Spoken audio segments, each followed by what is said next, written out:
Warning. I chain smoke and I say fuck a lot. But I accept myself for the way I am. I accept you too. Viewer discretion advised. Thank you to Scottish UDI for sharing this with me. Dr. Lawrence Dunnigan was a pediatrician in Mount Lebanon, Pennsylvania for over 34 years. In 1988, he recorded a 2-hour audio cassette recollecting a speech he attended on March 20, 1969 by Dr. Richard Day, with about 75 other doctors. It was a Pittsburgh Pediatric Society meeting of students and health professionals who were destined to be leaders in medicine and healthcare. And after 20 years in 1988, so much of what he heard at that speech had already come true that he felt he had to get the information out there. Ironically enough, Dr. Richard Day, the pediatrician that gave the speech, died the next year. Yeah, his name was Dick Day. Dr. Dick Day. Dick Day was chair of pediatrics at Pitt from 1960 to 1965, and one of the intellectual architects who built the school into the medical research powerhouse it is today. During World War II, Day's work on heat regulation brought him to the attention of the U.S. Army's Climatic Research Laboratory. Officers wanted him to develop protective clothing for troops in sub-zero climates for protracted periods. When Day came to Pitt in 1960, it was with two distinct missions. His first was to help the medical school undergo its transition, a tense one. When he left Pitt in 1965, he accepted the position of medical director of Planned Parenthood Federation of America, quote, because of his strong conviction that overpopulation was arguably the most important problem faced by this planet. He similarly accepted an appointment at Downstate Medical Center out of a desire to train those bringing pediatric services to the less well-off. Day left Planned Parenthood in 1968 to help establish the Mount Sinai School of Medicine. This adds up. The audio cassettes of Dr. Dunnigan are about 2 hours long. I cut them down to about 20 minutes, but I think they're worth a listen. I want to now describe what I heard from the speaker in 1969, which in several weeks will now be 20 years ago. The speaker did not speak in terms of retrospect, but rather predicting changes that would be brought about in the future. The speaker was not looking from the outside in, thinking that he saw conspiracy. Rather, he was on the inside, admitting that indeed there was an organized power, force, group of men who wielded enough influence to determine major events involving countries around the world. And he expounded on changes that were planned for the remainder of this century. As he put it, we plan to enter the 21st century with a running start. He said, some of you will think I'm talking about communism. What I'm talking about is much bigger than communism.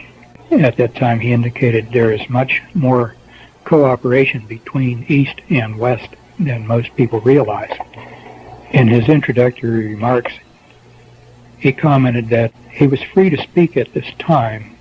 He would not have been able to say what he was about to say even a few years earlier, but he was free to speak at this time because now, and I'm quoting here, everything is in place and nobody can stop us now. That's the end of that quotation. He went on to say that most people don't understand how governments operate, and even people in high positions in governments, including our own, don't really understand how and where decisions are made. He went on to say that the people who really influence decisions are names that, for the most part, would be familiar to most of us, but he would not use individuals' names or names of any specific organizations. His purpose in telling our group about these changes that were to be brought about was to make it easier for us to adapt to these changes. Indeed, as he quite accurately said, they would be changes that would be very surprising and in some ways difficult for people to accept.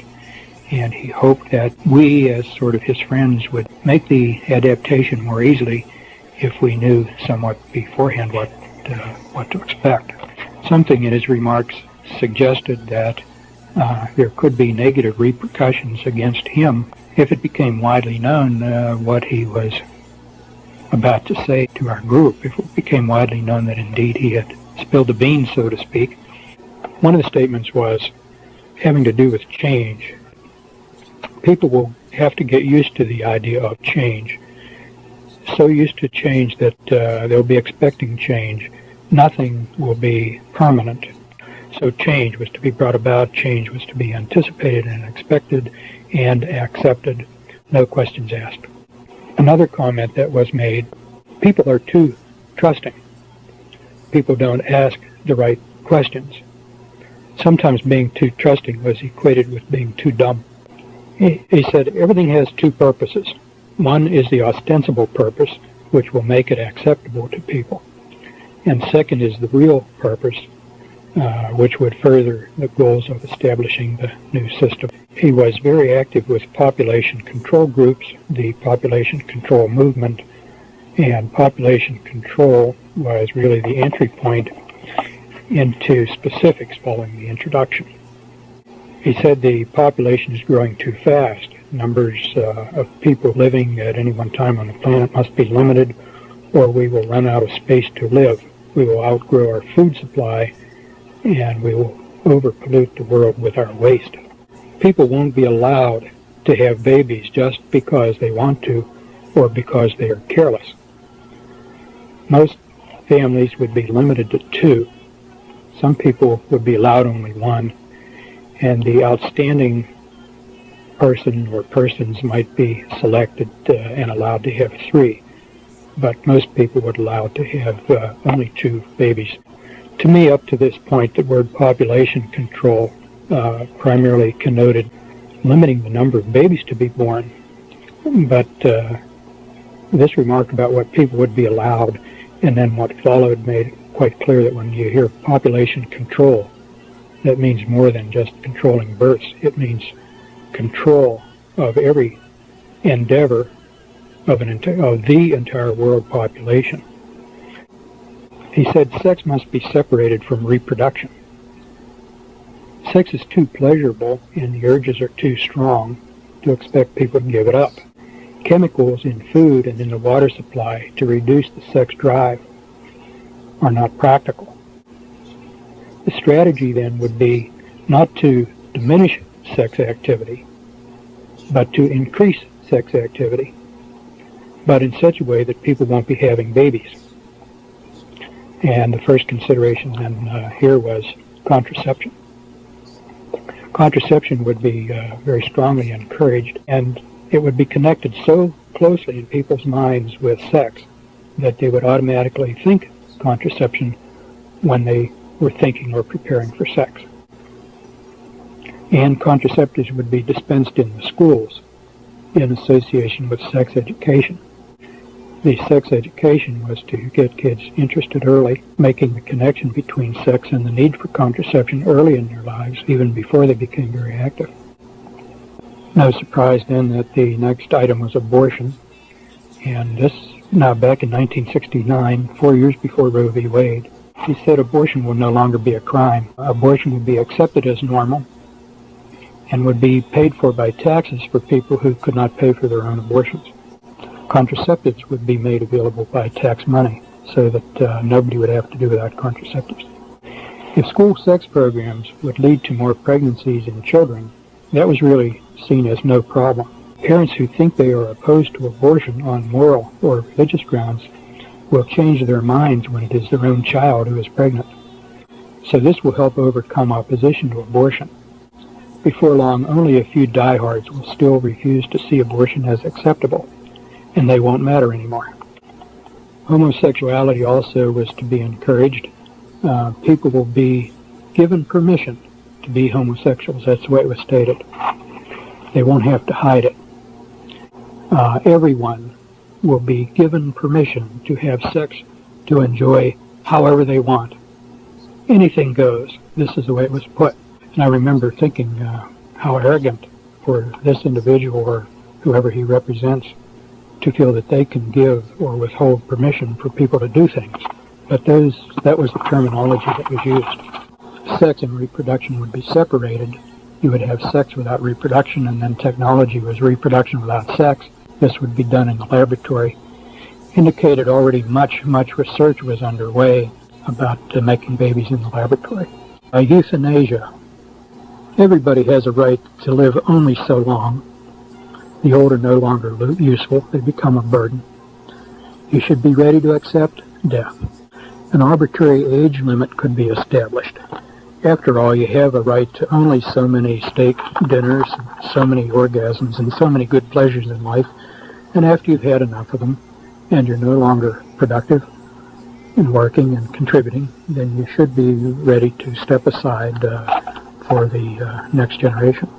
The next topic is medicine. There would be profound changes in the practice of medicine. Overall, medicine would be much more tightly controlled.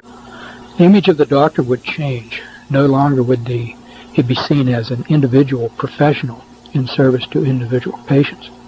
But the doctor would be gradually recognized as a highly skilled technician, and his job would change. The job is to include things like executions by lethal injection.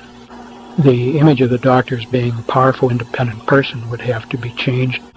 The solo practitioner would become a thing of the past. A few diehards might try to hold out, but most doctors would be employed by an institution of one kind or another. Group practice would be encouraged, corporations would be encouraged, and then once the corporate image of medical care, as this gradually became more and more acceptable, doctors would more and more become employees rather than independent contractors. And along with that, of course, unstated but necessary, is the employee serves his employer, not his patient. He said there would be new diseases to appear, which had not ever been seen before, would be very difficult to diagnose and be untreatable, at least for a long time. Cancer. He said we can cure almost every cancer right now. Information is on file in the Rockefeller Institute if it's ever decided that it should be released. But consider, if people stop dying of cancer, how rapidly we would become overpopulated. You may as well die of cancer as something else. Efforts at cancer treatment would be geared more toward comfort than toward cure. There was some statement that ultimately the cancer cures which were being hidden in the Rockefeller Institute would come to light because independent researchers might bring them out despite these efforts to suppress them. But at least for the time being, letting people die of cancer was a good thing to do because it would slow down the problem of overpopulation. Another very interesting thing was heart attacks. He said, there is now a way to simulate a real heart attack. It can be used as a means of assassination. Only a very skilled pathologist who knew exactly what to look for at an autopsy could distinguish this from the real thing. I thought that was a very surprising and shocking thing to hear from this particular man at that particular time. This and the business of the cancer cure really still stand out sharply in my memory because they were so shocking and at that time seemed to me out of character. At one time they wanted me to find out if there was such a thing as a poison that was undetectable, especially one that seemed to mimic a heart attack, that would kill someone, but it would appear that they had a heart attack. I did find such a thing. Does this pistol fire the dart? Yes, it does, Mr. Chairman, and a special one was developed which potentially would be able to enter the target without perception. The poison was frozen into some sort of dart, and then it was shot at very high speed into the person. So when it reached the person, it would melt inside them, and the only thing would be like one little tiny red dot on their body, which was hard to detect. There wouldn't be a needle left or anything like that in the person. He then went on to talk about nutrition and exercise, sort of in the same framework. People would have to eat right and exercise right to live as long as before. Most won't. The convenience foods, though, would be part of the hazard. Anybody who was lazy enough to want the convenience foods rather than fixing his own also better be energetic enough to exercise, because if he was too lazy to exercise and too lazy to fix his own food, then he didn't deserve to live very long. This was all presented as sort of a moral judgment about people and what they should do with their energies. People who are smart, who would learn about nutrition, and who are disciplined enough to eat right and exercise right are better people and are the kind you want to live longer. Another area of discussion was religion, and he said religion is not necessarily bad.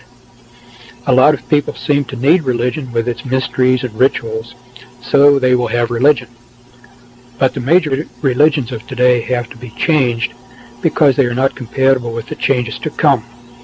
The old religions will have to go, especially Christianity.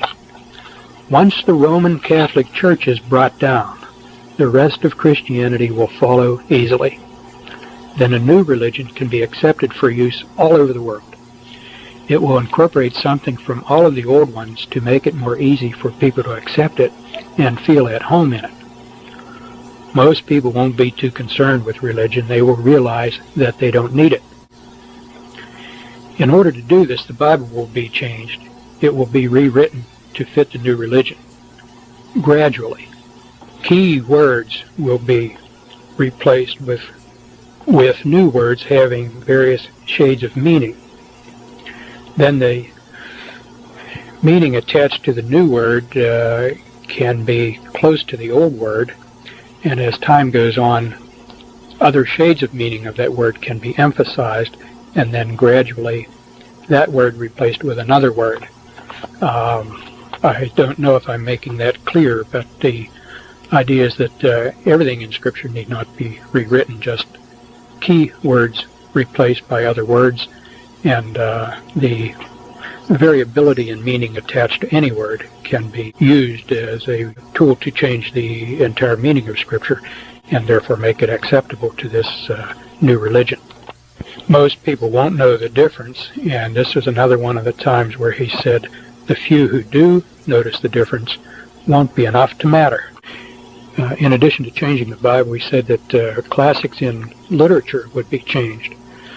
I seem to recall Mark Twain's writings was given as one example, but he said the casual reader reading a revised version of a classic would never even suspect there was any change, and somebody would have to go through word by word to even recognize that any change was made in these classics. The changes would be so subtle, but the changes would be such as to promote the acceptability of the new system.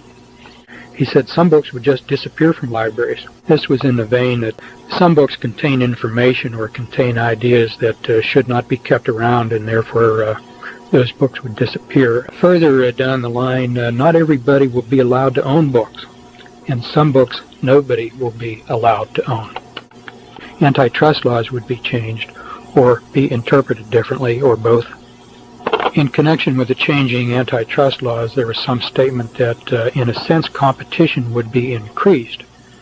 But this would be increased competition within otherwise controlled circumstances. So it's not a free competition. Drug use would be increased, alcohol abuse would be increased, and law enforcement efforts against drugs would be increased. On first hearing that, it sounded like a contradiction. Why increase drug abuse and simultaneously increase law enforcement against drug abuse? In part, the increased availability of drugs would provide a sort of law of the jungle, whereby the weak and the unfit would be selected out. There was a statement made at that time, before the earth was overpopulated, there was a law of the jungle where only the fittest survived. You had to be able to protect yourself against the elements and wild animals and disease, and if you were fit, you survived. But now that we've become so civilized, we're over-civilized, and the unfit are unable to survive only at the expense of those who are more fit. And the abuse of drugs then would restore, in a certain sense, the law of the jungle and selection of the fittest for survival. There was some discussion about hunting. Not surprisingly, hunting requires guns, and gun control is a big element in these plans. And the idea is that gun ownership is a privilege and not everybody should have guns, and hunting was an inadequate excuse for owning guns, and everybody should be restricted in gun ownership. The few privileged people who should be allowed to hunt could maybe rent or borrow a gun from official quarters rather than own their own. After all, everybody doesn't have a need for a gun, was the way it was put. People would need permission to travel, and they would need a good reason to travel. If you didn't have a good reason for your travel, you would not be allowed to travel. And everyone would need ID. This would at first be an ID card you would carry on your person, and you must show when you're asked for it. It was already planned that later on some sort of device would be developed to be implanted under the skin that would be coded specifically to identify the individual. This would eliminate the possibility of false ID and also eliminate the possibility of people saying, well, I lost my ID. Food supply would come under tight control. If population growth didn't slow down, food shortages could be created in a hurry, and people would realize the dangers of overpopulation. Whether the population slows down or not, though, the food supply is to be brought under centralized control. People would have enough to be well-nourished, but they would not have enough to support any fugitive from the new system, and growing one's own food would be outlawed. This would be done under some sort of pretext. In the beginning, I mentioned there were two purposes for everything. One, the ostensible purpose, and two, the real purpose. And an ostensible purpose here would be that growing your own vegetables was unsafe, it would spread disease or something like that. So the acceptable idea was to protect the consumer, but the real idea is to limit the food supply, and growing your own food would be illegal. And if you persist in illegal activities like growing food, then you're a criminal. One statement, people can carry in their minds and act upon two contradictory ideas at the same time, provided these two contradictory ideas are kept far enough apart. The other statement is you can know pretty well how rational people are going to respond to certain circumstances or to certain information that they encounter. So to determine the response you want, you need only control the kind of data or information that they are presented or the kinds of circumstances they're in. And being rational people, they'll do what you want them to do. They may not fully understand what they're doing or why. Somewhere in this connection then was a statement admitting that some scientific research data could be, and indeed has been, falsified in order to bring about desired results. People don't ask the right questions. Some people are too trusting. Now, this was an interesting statement because the speaker and the audience, all being doctors of medicine and supposedly very objectively, dispassionately scientific, and science being the be-all and end-all, well, to falsify data, scientific research data, in that setting is like blasphemy in the church. You just don't do that. Electronic payments initially would all be based on different kinds of credit cards. These were already in use in 1969 to some extent, not as much as now. And once they got used to that, then it would be pointed out the advantage of having all of this combined into a single credit card serving a single monetary system, and then you don't have to carry around all that plastic. And then the next step would be to replace the single card with a skin implant. And the skin implant, of course, would have to be put somewhere that was convenient to the scanner, for example, your right hand or your forehead. At that time when I heard this, I was unfamiliar with the statements in the book of Revelation. The speaker went on to say, now some of you people who read the Bible will attach significance to this, but he went on to disclaim any biblical significance at all. This is just common sense of how the system could work and should work, and there's no need to read any superstitious biblical principles into it.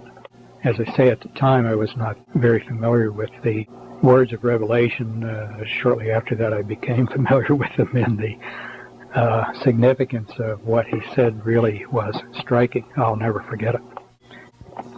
When the new system takes over, people will be expected to sign allegiance to it, indicating they don't have any reservations or holding back to the old system. And you pick the people to run those agencies and the deputies that are pledging allegiance to the New World Order and good governance. There just won't be any room, he said, for people who won't go along. We can't have such people cluttering up the place, so such people would be taken to special places. And here I don't remember the exact words, but the inference I drew was that at these special places where they were taken, then they would not live very long. The system was not going to support them when they would not go along with the system. That would leave death as the only alternative. Fucking stoned. I got a motherfucking spaceship. Oh, fuck. Oh, cool. I got it.